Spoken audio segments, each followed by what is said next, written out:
मेरी काइट हवा में जाएगी और बाबा जी पढ़ेंगे मेरी विश। आपकी विश सबसे पहले पढ़ेंगे। पता नहीं धैर्य जी के बिना मैं सब कुछ कैसे संभव। थैंक यू धैर्य जी हमारी जिंदगी में आने के लिए। कम ऑन, हम उस साइड चलते हैं, उधर काइट उड़ाएंगे। चलो। गुड्डी जी, भूषण जी क्या कर रहे हैं? हमारी क्या बात हुई कि गोपाल जी गोले का स्टॉल हैंडल करेंगे, तो भूषण जी यहाँ क्या कर रहे हैं? मैं उन्हें बुलाने गई थी, तो बीमार थे। बीमार थे तो मुझे क्यों नहीं बताया? अब इनको बोलिए कि अपना सामान पैक करें और जाए यहाँ से, और इन्हें भेजने से पहले कन्वेंशन आज से दीजिएगा। ये दोनों बेवकूफ यशिका के बारे में कुछ पता लगा भी पाएंगे या नहीं?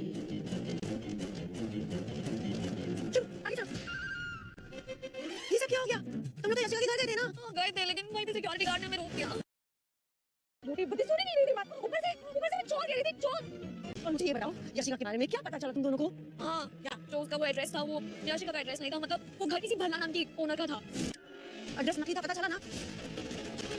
इसका मतलब अब हमें सिर्फ ये पता करना है कि यशिका का असली एड्रेस क्या है। दुआ करना हमारे लिए। हाँ, बिल्कुल। फिर जैसे ही मेरा मैसेज पढ़ेगा मैं अपने घुटनों के बल बैठ के उसे प्रपोज कर दूंगी। और यस रेडी यस 1 2 3। सॉरी। ओ वो डिस्क पे ध्यान रखो, आपको तो पतंग उड़ाना भी नहीं आता।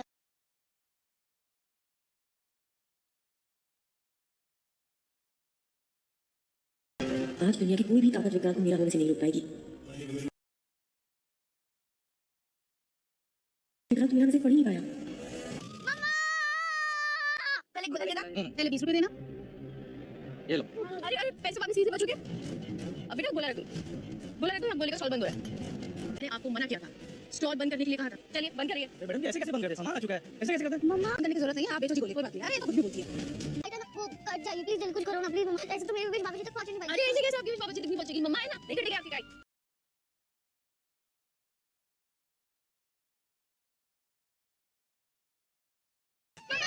जल्दी से वो काटने का, जल्दी से कोई और ले लगा, मुझे काइट चाहिए जल्दी से। रोजाना सबसे पहले मन्नत सीरियल देखने के लिए हमारे चैनल को सब्सक्राइब करें। एपिसोड के स्टार्टिंग में हम लिखते हैं दुआ बहुत खुश होती है। वो बोलती है कि बाबा सच में मेरी काइट है ना, जब वो आसमान में जाएगी तो बाबा जी मेरी विश को पढ़ेंगे। तेरी बोलता है कि हाँ आपकी विश को तो सबसे पहले पढ़ेंगे। दुआ बहुत ही ज़्यादा खुश हो जाती है। दुआ बंटी को बोलती है कि बंटी तू इस रेस में हारने के लिए है ना तैयार हो जा, देखना तेरी पतंग को तो मैं ही काटूंगी। बंटी बोलता है कि देखते हैं कि कौन किसकी पतंग को काटता है। तेरी बोलता है कि दुआ बंटी जल्दी से अपनी विश है ना अपनी काइट पर लिख दो। तो अपनी काइट पर अपनी विश लिखती है तो इधर दूसरी तरफ बंटी भी अपनी विश को अपनी काइट पर लिख रहा होता है। मन्नत दुआ को देख रही होती है, वो धैर्य को भी देख रही होती है। वो सोच रही होती है कि पता नहीं धैर्य जी के बगैर है ना मैं सब कुछ कैसे संभाल पाती। थैंक यू धैर्य जी हमारी ज़िंदगी में आने के लिए। दुआ अपनी विश लिख रही होती है। इधर मन्नत सोच रही होती है कि मैं बस हमेशा यही चाहती हूँ कि दुआ और उसके बाबा का प्यार है ना बस ऐसे ही बना रहे। इधर हम विक्रांत को, युवी को और यशिका को देखते हैं। ये लोग भी इवेंट में पहुँच जाते हैं। युवी यहाँ पर बहुत सारे बच्चों को देखता है। युवी बोलता है कि बड़ी हम लोग है ना इस साइड जाएंगे, इस साइड जाकर काइट उड़ाएंगे। मन्नत इवेंट के अंदर सभी स्टॉल को चेक कर रही होती है। तभी यहाँ पर मन्नत देखती है कि बर्फ़ के गोले का स्टॉल है ना वो गोपाल जी ने नहीं लगाया है। मन्नत वहाँ पर गुड्डी को देखती है तो मन्नत गुड्डी के पास आती है। मन्नत गुड्डी को बोलती है कि ये भूषण यहाँ पर क्या कर रहा है, मैंने आपको बोला था ना कि गोले का स्टॉल है ना वो गोपाल जी लगाएंगे, तो भूषण यहाँ पर क्यों है। गुड्डी बताती है कि मैं तो गोपाल जी को बुलाने के लिए ही गई थी लेकिन वो बीमार थे। मन्नत बोलती है कि तो क्या हुआ, आपने मुझे बताया क्यों नहीं, और मुझे बताए बगैर ही आपने कॉन्ट्रैक्ट है ना इन लोगों को दे दिया। गुड्डी बोलती है कि देखिए मन्नत जी आप है ना आंटी जी की तबीयत का ख्याल रखने में बिजी थी तो मैंने सोचा कि आपकी थोड़ी मदद हो जाएगी। मन्नत बोलती है तो क्या हुआ, आपको मुझे बताना चाहिए था। मन्नत बोलती है कि ये खाने का सवाल है और बच्चों की हेल्थ का सवाल है, हम ऐसे ही किसी को भी ये कॉन्ट्रैक्ट नहीं दे सकते थे। और वैसे भी गोपाल जी की जो बर्फ़ है ना वो हाइजीनिक होती है, वो लोग अच्छे से बर्फ़ जमाते हैं। इन लोगों का क्या पता है ये लोग कैसी बर्फ़ यूज करते होंगे। मन्नत गुड्डी को बोल देती है कि आप इनको बोलिए अपना सामान पैक करें और यहाँ से चले जाएं। मन्नत वहाँ से चली जाती है। इधर तभी यहाँ पर विक्रांत भी होता है। गुड्डी बोल रही होती है कि बड़ी आई ये मेरी बॉस बनने वाली। तभी गुड्डी विक्रांत से टकरा जाती है। विक्रांत बोला होता है कि सॉरी। गुड्डी विक्रांत पर गुस्सा करती है और बोलती है कि थोड़ा दूर नहीं खड़े रह सकते। विक्रांत सोच रहा होता है कि मैं पागल हूँ या वो मुझे पागल कर रही है। आगे हम ऐश्वर्या को देखते हैं जो मल्ला और विशाखा का वेट कर रही होती है। मेरा सोच रही होती है कि रविंद्र का है ना ये बाएं हाथ का खेल है, लेकिन अगर रविंद्र को मैंने ये काम दे दिया और वो मेरे आसपास भी दिखाई दिया ना तो विक्रांत को पूरा यकीन हो जाएगा कि मैं आरजू नहीं मैं ऐश्वर्या ही हूँ। ऐश्वर्या सोचती है कि पता नहीं ये दोनों है ना यशिका का कुछ पता लगा पाएगी या नहीं। तभी यहाँ पर मल्लिका और विशाखा आ जाती है। उन दोनों की हालत काफ़ी ज़्यादा ख़राब होती है। ऐश्वर्या सोचती है कि ये भिखारी है। ऐश्वर्या उनको बोलती है कि जाओ जाओ भिखारी कहीं के, यहाँ से आगे चली जाओ। मल्ला बोलती है कि मॉम ये मैं हूँ और ये विशा आंटी है। ऐश्वर्या बोलती है लेकिन तुम लोगों के साथ ये क्या हो गया, तुम लोग तो यशिका के घर गए थे ना। मला बताती है कि हाँ गए थे, लेकिन है ना वहीं पर सिक्योरिटी गार्ड ने हम लोगों को ऐसे धो दिया। इसके बाद हम देखते हैं कि कैसे सिक्योरिटी गार्ड मल्ला और विशाखा दोनों की पिटाई कर रही होती है। गार्ड बोल रही होती है कि बिना पते के यहाँ पर आ गई और मुझको कुत्ता दिखा रही है, इंग्लिश बोल रही है, आगे से यहाँ पर दिखाई दी ना तो तुम लोगों की ऐसी हालत करूँगी तुम सोच भी नहीं पाओगी। गार्ड विशाखा और मल्लिका को वहाँ से भगा देती है। विशाखा बताती है कि वो सिक्योरिटी गार्ड थी ना वो बहुत ही ज़्यादा रूड थी। हमने उन लोगों को बताया कि हम है ना यशिका के होने वाले ससुराल से आए हैं, हमें अंदर जाने दो। उसने हमको बोला कि तुम लोगों को यशिका से मिलना है ना तो यशिका के घर जाओ। मला बोलती है कि मॉम हम लोग अंदर नहीं जा पाए, वहाँ पर एक आंटी थी। ऐश्वर्या बोलती है कि यशिका की माँ थी क्या। मला बोलती है कि नहीं वो सिक्योरिटी गार्ड थी, उसने हमें इतना मारा, मैं उस औरत को छोड़ने वाली नहीं हूँ। विशाखा बोल रही होती है कि उसने हमें बहुत मारा, उसने हमारी बात भी नहीं सुनी। वो हम लोगों को ऊपर से चोर बोल रही थी। वो बोल रही थी कि तुम लोग है ना अमीरों जैसे कपड़े पहनते हो और यहाँ पर चोरी करने के लिए आए हो। उसे हम लुटेरे लग रहे थे। विशाखा ऐश्वर्या को हाथ लगाती है। ऐश्वर्या बोलती है कि तुम प्लीज़ मुझे हाथ मत लगाओ, मुझसे दूर ही रहो। ऐश्वर्या बोलती है ये सब छोड़ो, मुझे ये बताओ कि यशिका के बारे में तुम लोगों को क्या पता चला। मल्ला बोलती है कि मॉम यशिका का वो घर नहीं था, वो एड्रेस था ना वो फेक था, वो किसी भल्ला नाम की औरत का घर है। मल्ला बोलती है कि मॉम हमारा मूड ऑफ हो गया। ऐश्वर्या बोलती है कि कहाँ से हुआ, हमें जो चाहिए था हमें वो मिल गया ना। विशाखा बोलती है कि कैसे। ऐश्वर्या बोलती है कि एड्रेस था ना वो नकली था। अब हमें बस ये पता करना है कि यशिका का है ना असली एड्रेस क्या है, उसने हमसे विक्रांत से हम लोगों से क्या क्या छुपाया है। मल्ला बोल रही होती है कि मॉम बहुत ज़्यादा पेन हो रहा है, मैं क्या करूं। इधर हम देखते हैं एक आदमी आता है, वो विशाखा के हाथ में एक कॉइन देता है और बोलता है कि मेरे लिए दुआ करना। विशाखा बोलती है कि हाँ ज़रूर। इसके बाद विशाखा को रियलाइज़ होता है कि उस आदमी ने इसको भीख दी है। विशाखा उस कॉइन को फेंकती है और बोलती है कि तुम्हें मैं भिखारी लग रही हूँ क्या। ऐश्वर्या मल्ला और विशाखा दोनों पर हंस रही होती है। विशाखा बोलती है कि ये सब कुछ हो रहा है ना उस यशिका की वजह से हो रहा है, तुम देखना मैं उस लड़की को छोड़ने वाली नहीं हूँ। ऐश्वर्या हंसती है और बोलती है कि पहले तो तुम लोगों को इलाज की ज़रूरत है, चलो डॉक्टर के पास चलते हैं। इधर हम यशिका को देखते हैं, वो अपनी पतंग पर लिख रही होती है कि विल यू मैरी मी। इसके बाद वो विक्रांत को देखती है। यशिका यूवी के पास आती है। यूवी को बोलती है कि यूवी ये काइट है ना ले जाकर विक्रांत को देना और ये मेक श्योर करना कि विक्रांत है ना इस पर लिखा हुआ है ना ये पढ़ ले। यूवी बोलता है कि और मेरा टॉय। यशिका बोलती है कि अगर हमारा प्लान सक्सेसफुल रहा ना तो मैं तुम्हें एक एक्स्ट्रा टॉय दूंगी। यूवी बोलता है कि 2 टॉयज़। यशिका बोलती है कि हाँ। यूवी काइट लेकर चला जाता है। इधर यशिका सोच रही होती है कि जैसे ही विक्रांत मेरा मैसेज पढ़ेगा ना तो मैं विक्रांत को घुटनों पर बैठकर प्रपोज करूंगी और इतने सारे लोगों में विक्रांत मुझे मना भी नहीं कर पाएगा, यूवी मेरा साथ देगा और वैसे भी मुझे रोक भी कोई नहीं पाएगा। इधर वहीं पर मन्नत भी आ जाती है। इधर हम देखते हैं यूवी बोल रहा होता है कि बड़ी चलो काइट उड़ाते हैं। विक्रांत बोलता है कि मैं बड़ा हो चुका हूँ, मैं ये नहीं करूँगा। यूवी यशिका की तरफ देखता है तो यशिका यूवी को इशारा करती है कि यूवी तुम रोने लग जाओ। यूवी बोल रहा होता है कि नहीं बड़ी, आप ही काइट उड़ाओगे। यूवी बोलता है आप देखो ना सबके पेरेंट्स हैं ना उनके साथ है, उनके साथ काइट उड़ा रहे हैं, लेकिन मैं ही अकेला हूँ। जब भी मुझे आपकी ज़रूरत होती है ना तो आप मुझे छोड़कर चले जाते हो, कोई भी मुझसे प्यार नहीं करता है।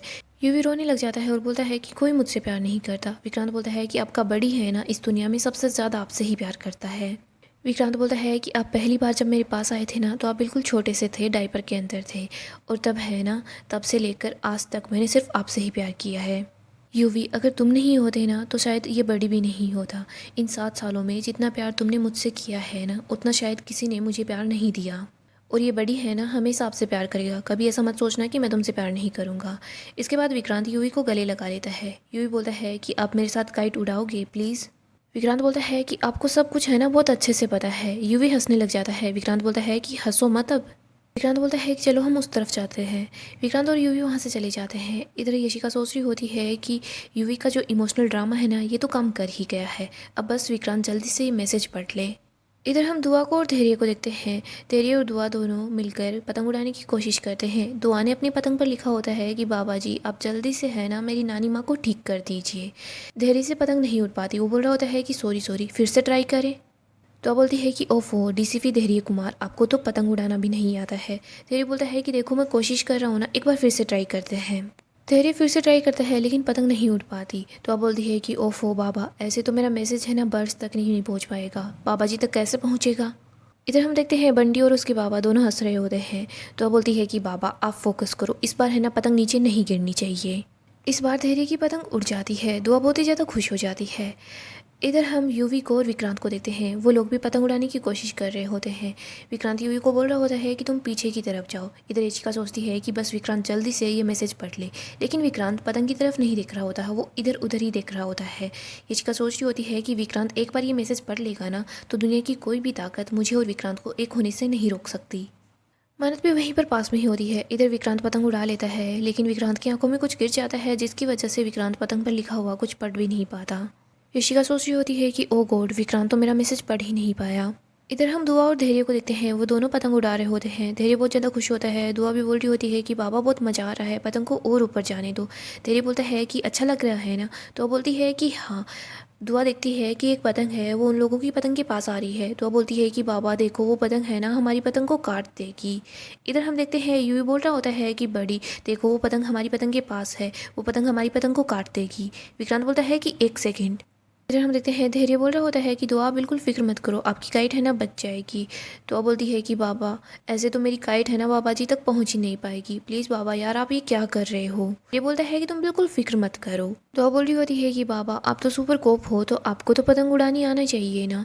धैर्य बोलता है कि सुपर कोप्स का पतंग से क्या ही रिलेशन है।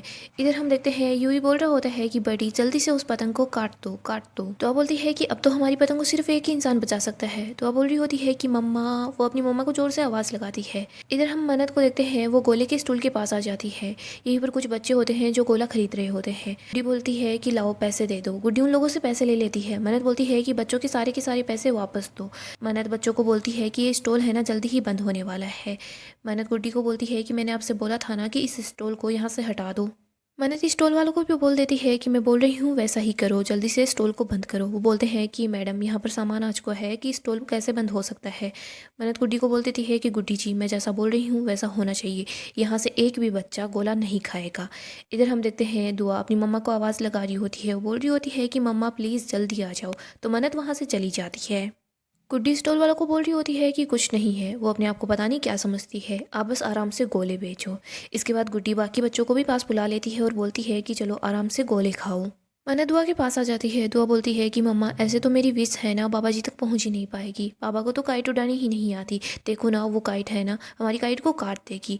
मन्नत बोलती है कि ऐसे कैसे आपकी विश बाबा जी तक नहीं पहुँचेगी, मम्मा है ना मम्मा सब संभाल लेगी।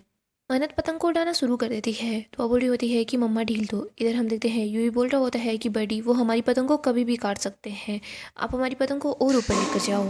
इधर एक तरफ तो विक्रांत पतंग उड़ा रहा होता है तो दूसरी तरफ मन्नत पतंग उड़ा रही होती है। इधर हम यशिका को देखते हैं, वो सोच रही होती है कि ओ नो, अगर ये पतंग कट गई ना तो मेरा मैसेज है ना वो कभी भी विक्रांत तक नहीं पहुँच पाएगा।